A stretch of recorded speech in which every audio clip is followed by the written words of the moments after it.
Hi welcome back to the channel. ನಾನು ಪಲ್ಲವಿ. ಮೈಸೂರಿನಲ್ಲಿ ಇದ್ದು ಉತ್ತರ ಭಾರತದ ದೆಹಲಿಯಿಂದ ಇಲ್ಲಿಗೆ ಬಂದಿದ್ದೇನೆ. ಇಲ್ಲಿಗೆ ಬಂದು ಹಲವಾರು ವರ್ಷಗಳಾಗಿದ್ದರಿಂದ ನನಗೆ ಕನ್ನಡ ತುಂಬ ಚೆನ್ನಾಗಿಯೇ ಬರುತ್ತೆ. ಈಗ ನೇರವಾಗಿ ಕಥೆಗೆ ಹೋಗೋಣ. ಅವನಿಗೆ ನನ್ನ ದೂರದ ಸಂಬಂಧಿಯಾಗಿದ್ದು ನಾನು ಅವನ ಜೊತೆ ಮದುವೆ ಮಾಡಿಕೊಂಡಿದ್ದೆ. ಮೊದಲು ಎಲ್ಲವೂ ಚೆನ್ನಾಗೇ ಇತ್ತು. ಅವನಿಗೆ ಪ್ರಮೋಷನ್ ಸಿಗುತ್ತಾ ಹೋದಂತೆ ಎಲ್ಲವೂ ಹಾಳಾಗಿ ಹೋಗಿತ್ತು. ಹೆಸರಿಗೆ ಎಂಬಂತೆ ನಾವಿಬ್ಬರು ಆಗೊಮ್ಮೆ ಈಗೊಮ್ಮೆ ಕೂಡುತ್ತಿದ್ದೆವು. ಮರೆಯಾದ ಮೇಲಂತೂ ನನ್ನ ಕರಿಮಣಿ ಮಾಲೀಕ ನನ್ನ ಜೊತೆಗೆ ಕೂಡಿಯೇ ಇಲ್ಲ.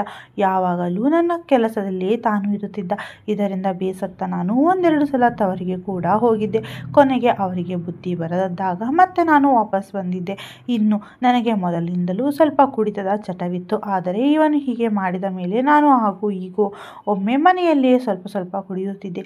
ಹೀಗಿದ್ದಾಗ ಒಂದು ದಿನ ಯಾವುದೋ ಕೆಲಸದ ನಿಮಿತ್ತ ನನ್ನ ಯಜಮಾನ ಹಳ್ಳಿಗೆ ಹೋದಾಗ ತನ್ನ ಚಿಕ್ಕಪ್ಪ ಎಂದು ನಮ್ಮ ಮನೆಗೆ ಅವರನ್ನು ಕರೆದುಕೊಂಡು ಬಂದಿದ್ದ. ಇದಾದ ಮೇಲೆ ನಾನು ಕುಡಿಯುವುದಕ್ಕೆ ಕಷ್ಟ ಆಗಿತ್ತು. ಆಮೇಲೆ ನಾನಾಯಿತು, ನನ್ನ ಮಗುವಾಯಿತು ಎಂಬಂತೆ ಸುಮ್ಮನೆ ಅಡುಗೆ ಮಾಡಿಕೊಂಡು ಇದ್ದೆ. ಹೀಗೆ 4 ತಿಂಗಳು ಆಗಿತ್ತು. ನನ್ನ ಉತ್ತರ ಭಾರತದ ಸ್ನೇಹಿತನೊಬ್ಬ ಇದೇ ಊರಿಗೆ ಬಂದಿದ್ದ. ಅವನ ಹೆಸರು ಮಾತ್ರ ಸ್ನೇಹಿತನಾಗಿದೆ. ಏಕೆಂದರೆ ನಾವಿಬ್ಬರು ನಮಗೆ ಬೇಕಾದಾಗ ಎಲ್ಲವನ್ನೂ ಮಾಡುತ್ತಿದ್ದೆವು. ಆದರೆ ನಮ್ಮ ನಡುವೆ ಯಾವುದೇ ಪ್ರೀತಿ ಇರಲಿಲ್ಲ. ಅವನು ಊರಿಗೆ ಬಂದಿದ್ದೇ ತಡ ನನಗೆ ಫೋನ್ ಮಾಡಿದ. ನಾನು ಆವಾಗವಾಗ ಅವನನ್ನು ಭೇಟಿಯಾಗಲು ಹೋಗುತ್ತಿದ್ದೆ. ನಮ್ಮ ಮನೆಗೂ ಅವನು ಬರುತ್ತಿದ್ದ. ಆದರೆ ಮನೆಯಲ್ಲಿ ನನ್ನ ಯಜಮಾನ ಚಿಕ್ಕಪ್ಪ ಇದ್ದಿದ್ದರಿಂದ ಏನೂ ನಡೆಯಲು ಅವಕಾಶ ಇದ್ದಿರಲಿಲ್ಲ. ಮೊದಲೇ ಹಸುವಿನಿಂದ ಕಂಗೆಟ್ಟು ಬೆರಳು ಹಾಕಿಕೊಂಡು ವಾರಕ್ಕೆ 2 ಬಾರಿ ವಾಂತಿ ಮಾಡುತ್ತಿದ್ದೆ. ನನಗೆ ಅವನು ಕಂಡು ಸಂತೋಷವಾಗಿತ್ತು. ನನ್ನ ಹಸಿವನ್ನು ನೀಗಿಸುವವನು ಇವನೇ ಎಂದು ಕಾಯುತ್ತಿದ್ದೆ.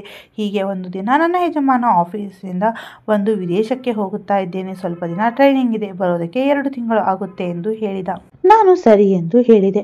ಅವನು ಹೋದ ದಿನವೇ ನನಗೆ ಖುಷಿಯಾಗಿ ಬಿಟ್ಟಿತ್ತು. ನನ್ನ ಸ್ನೇಹಿತನಿಗೆ ಫೋನ್ ಮಾಡಿ ಮೊದಲಿನಂತೆ ಹಸಿವನ್ನು ನೀಗಿಸು, ನನಗೆ ತೃಪ್ತಿಯೇ ಆಗಿಲ್ಲ ಎಂದಾಗ ಅವನು ಹಿಂದೆ ಮುಂದೆ ಯೋಚನೆ ಮಾಡದೆ ಸರಿ ಎಂದು ಹೇಳಿದ. ಒಂದು ದಿನ ನಮ್ಮ ಯಜಮಾನನ ಚಿಕ್ಕಪ್ಪನಿಗೆ ಸಂತೆ ತರಲು ಕಳುಹಿಸಿ ಅವನನ್ನು ಮನೆಗೆ ಕರೆಸಿಕೊಂಡಿದ್ದೆ. ಆದರೆ ದುರಾದೃಷ್ಟ ಎಂಬಂತೆ ಅವತ್ತೇ ಅವರ ಬಳಿ ಮನೆಯ ಇನ್ನೊಂದು ಕೀ ಇದ್ದಿದ್ದರಿಂದ ಅವರು ಮನೆಯೊಳಗೆ ಬಂದು ನಮ್ಮನ್ನು ನೋಡಿಬಿಟ್ಟರು. ಆಮೇಲೆ ನನ್ನ ಸ್ನೇಹಿತ ಅಲ್ಲಿಂದ ಹೋದವ ಮತ್ತೆ ಸುಳಿಯಲೇ ಇಲ್ಲ. ಇತ್ತ ನಾನು ಮುಂದೇನಾಗುತ್ತದೆ ಎಂದು ಯೋಚಿಸುತ್ತಲೇ ಹೆದರುತ್ತಲೇ ದಿನಗಳನ್ನು ಸಾಗಿಸುತ್ತಿದ್ದೆ. ಹೀಗೆ 4 ದಿನ ಮನೆಯಲ್ಲಿ ಮಾತುಗಳೇ ಇರಲಿಲ್ಲ. ನಾನು ಅಡುಗೆ ಮಾಡಿ ಇಡುತ್ತಿದ್ದೆ. ಆಮೇಲೆ ಅವರು ಬಂದು ತಿನ್ನುತ್ತಿದ್ದರು. ಕೊನೆಗೆ ಒಂದು ದಿನ ನಾನು ಆಗಿದ್ದು ಆಗಿ ಹೋಯಿತು, ಇವರ ಬಾಯಿ ಮುಚ್ಚಿಸಲೇಬೇಕು, ಇವರು ಒಂದು ದಾರಿ ಎಂದು ಯೋಚಿಸಿ ಅದರಂತೆ ಮರುದಿನ ನಾನು ಮನೆಯಲ್ಲಿ ಮತ್ತೆ ಕುಡಿಯೋಕೆ ಶುರು ಮಾಡಿದೆ. ಆಗ ಅವರು ಇದನ್ನು ಅನಿಕೇತ್ಗೆ ಹೇಳ್ತೀನಿ ಎಂದಾಗ ಹೇಳಿ, ಅವನಿಗೂ ಗೊತ್ತಿದೆ ಎಂದು ಹೇಳಿದೆ. ಅವರು ಅವನಿಗೆ ಹೇಳಿದರೂ ಸಹಿತ ಜಾಸ್ತಿ ಕುಡಿಯಲ್ಲ, ನೀವು ಚಿಂತಿಸಬೇಡಿ ಎಂದು ಅವರಿಗೆ ಹೇಳಿದರು. ಆದರೆ ನನ್ನ ಸ್ನೇಹಿತನ ಜೊತೆ ನಡೆದ ಘಟನೆಯ ಬಗ್ಗೆ ಅವರು ಹೇಳಿರಲಿಲ್ಲ. ಮರುದಿನದಿಂದ ನಾನು ಅವರಿಗೆ ನೀವು ಕುಡಿತೀರಾ ಎಂದಾಗ ಅವರು ಮೊದಲು ಕುಡಿಯುತ್ತಿದ್ದ, ಈಗ ಬಿಟ್ಟಿದ್ದೇನೆ ಎಂದರು. ಆಗ ನಾನು ಪರವಾಗಿಲ್ಲ ಬನ್ನಿ ಸ್ವಲ್ಪ ಕುಡಿಯೋಣ ಎಂದೆ. ಅವರನ್ನು ಕರೆದುಕೊಂಡು ಕುಡಿಯಲು ಶುರು ಮಾಡಿದೆ.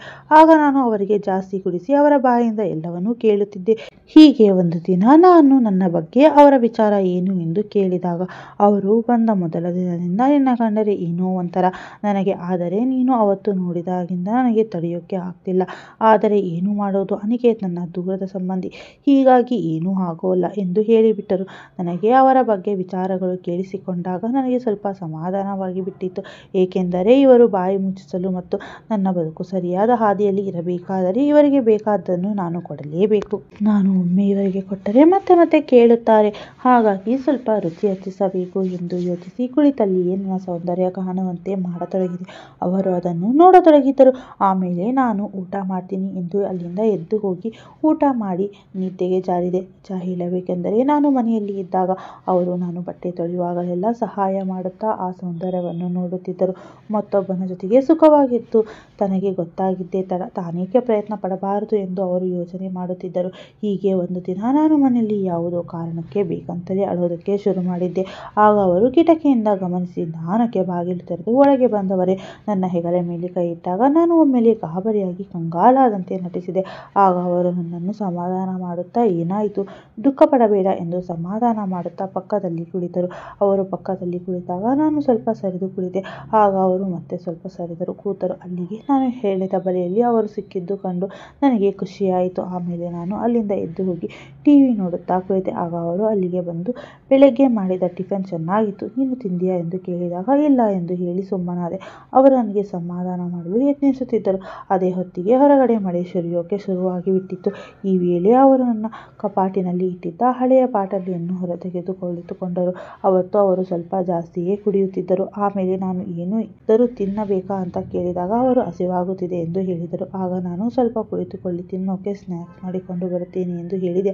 ಆಗ ಅವರು ನನಗೆ ಆಗಿದ್ದು ಹೊಟ್ಟೆ ಹಸಿವಲ್ಲ, ಬೇರೆ ತರದ ಹಸಿವು ಆಗಿದೆ. ನನಗೆ ತಿಂಡಿ ಬೇಕಿಲ್ಲ, ಬೇಕಾಗಿದ್ದಿದ್ದು ಬೇರೆ ಎಂದರು. ಅಲ್ಲಿಗೆ ನನ್ನ ಉಪಾಯ ಫಲಿಸಿತ್ತು. ಆಗ ನಾನು ಭಯದಿಂದ ನೀವು ಏನು ಹೇಳ್ತಾ ಇರೋದು ಎಂದು ಕೇಳಿದೆ. ಆಗ ಅವರು, ನೀನು ಅನಿಕೇತ್ನ ನನ್ನ ಬಿಟ್ಟು ನಿನ್ನ ಸ್ನೇಹಿತನ ಜೊತೆಗೆ ಹೊರಗಡೆ ಸುತ್ತಾಡುವುದು ನನಗೆ ಗೊತ್ತಿದೆ. ಅವತ್ತು ನೀನು ಅವನು ಹೊರಗೆ ಹೋಗಿ ಏನು ಮಾಡಿದ್ದೀರಿ ಎಂದು ನನಗೆ ಗೊತ್ತಿದೆ. ನಿನಗೂ ಕೂಡ ಹಸಿವು ಇದೆ, ಆದರೆ ನೀನು ಅದನ್ನು ತೋರಿಸಿಕೊಳ್ಳುತ್ತಿಲ್ಲ. ನಿನ್ನ ಸ್ನೇಹಿತನ ಹಸಿವನ್ನು ತೀರಿಸಿದ್ದೀಯಾ? ನನ್ನ ಹಸಿವನ್ನು ತೀರಿಸು ಎಂದು ಕೇಳಿದರು. ಆಗ ನಾನು, ನೀವು ಕುಡಿದಿದ್ದೀರಾ? ಸುಮ್ಮನೆ ಹೋಗಿ, ಈ ಬಗ್ಗೆ ಬೆಳಗ್ಗೆ ಮಾತನಾಡೋಣ ಎಂದು ಸಿಟ್ಟಿನಿಂದ ಹೇಳಿದಂತೆ ನಟಿಸಿದೆ.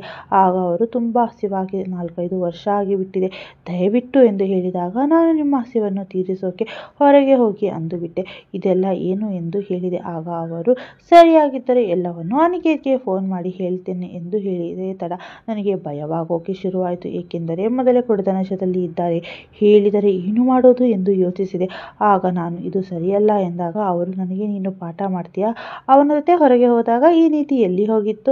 ಅವನ ಹಸಿವನ್ನು ತೀರಿಸಿದ್ದು ತಪ್ಪಲ್ಲವಾ? ಏನು ಗೊತ್ತಿಲ್ಲದಂತೆ ಮಾತಾಡ್ತೀಯಾ? ನಿನ್ನ ದೃಷ್ಟಿಯಲ್ಲಿ ಆ ತಪ್ಪು ತಪ್ಪಲ್ಲ, ಆದರೆ ಇದು ಕೂಡ ನನ್ನ ದೃಷ್ಟಿಯಲ್ಲಿ ತಪ್ಪಲ್ಲ ಎಂದು ಹೇಳಿದರು.